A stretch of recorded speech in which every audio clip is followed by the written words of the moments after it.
আমাদের হাত দিয়ে কি একটা সোজা লাইন করা যাবে? আর এটা হলো একটা পারফেক্ট লাইন, যেটা আমরা একটা স্কেল দিয়ে করলাম।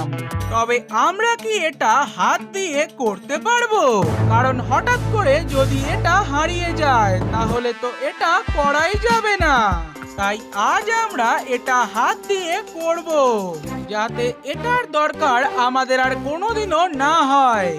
গুগল মামা আর চ্যাট জিপিটি বলল এটা কিভাবে করা যাবে, আর এগুলো তিনটে পদ্ধতিতে করা যাবে।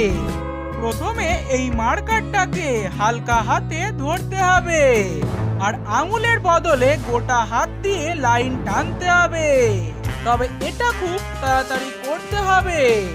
আর এগুলো মাথায় রেখে 15 মিনিট ধরে অনেকবার ট্রাই করার পর আমরা এটা বানিয়ে নিলাম।